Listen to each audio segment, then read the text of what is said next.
તો અમદાવાદના ચંડોળા તળાવ આસપાસ ગેરકાયદે દબાણોનો મામલો હાઈકોર્ટે આરોપી ફતેહ મોહમ્મદ ઉર્ફે લલ્લા બિહારીના શરતી જામીન મંજૂર કર્યા છે।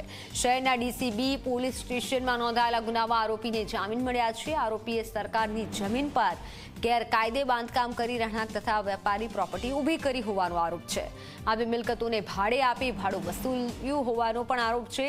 અરજદારને ₹10,000ની વ્યક્તિગત શ્યોરિટી સાથે એક જમીનદારની શરતે મુક્ત કરાયો। સંપત્તિ અંગેનું સોગંદનામું ફાઇલ કરવું, પાસપોર્ટ કોર્ટમાં જમા કરાવવો અથવા તો ન હોવાની એફિડેવિટ આપી ગુજરાત બહાર જવા કે ભારત છોડવા કોર્ટની પરવાનગી લેવી ફરજિયાત રહેશે।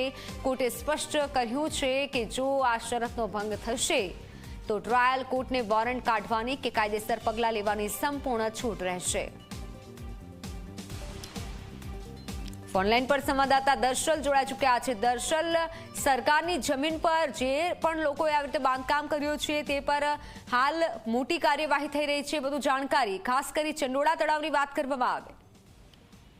જી, ચંડોળા તળાવ જે આખો મામલો સૌ કોઈ જાણે છે અને તેની અંદર જે થયેલા દબાણો જે વર્ષોથી ગેરકાયદેસર દબાણ હતા અને તે દબાણો જે વ્યક્તિએ કર્યા હતા તેની સામેની જે કાર્યવાહી, દબાણ દૂર કરવાની કાર્યવાહી અને તે બાદ જે આ લલ્લા બિહારી જે પકડાયો અને તેની સામે જે કાર્યવાહી થઈ તેને એક શરતી જે જામીન જે અરજી જે કરી હતી જેમાં હાઈકોર્ટે શરતી જામીન તેના મંજૂર કર્યા છે અને તેની અંદર કેટલીક બાબતોનો ઉલ્લેખ કરવામાં આવ્યો છે કારણ કે એક આખું મોટું રેકેટ ઘણા વર્ષોથી ચાલતું હતું અને તેને સીધા જામીન ન આપી શકાય તેવી રજૂઆતો હતી।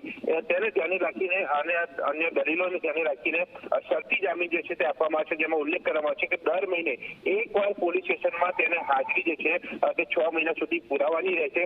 સંપત્તિ અંગેનું જે સોગંદનામું જે છે ફાઇલ કરવાનું રહેશે। પાસપોર્ટ કોર્ટમાં જમા કરાવવો પડશે। ગુજરાત બહાર જો જવું હોય કે ભારત છોડવું હોય તો કોર્ટની પરવાનગી લેવી પડશે। આ અલગ અલગ બાબતોનો ઉલ્લેખ જે છે તે કરવામાં આવે છે, તે નિયમનું તેને પાલન કરવું પડશે।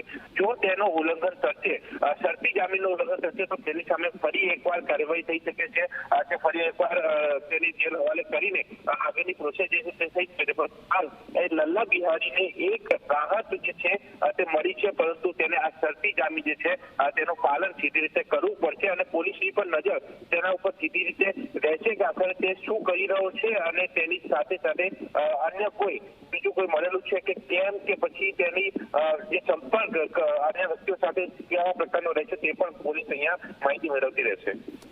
બિલકુલ દર્શલ, આભાર માહિતી બદલ।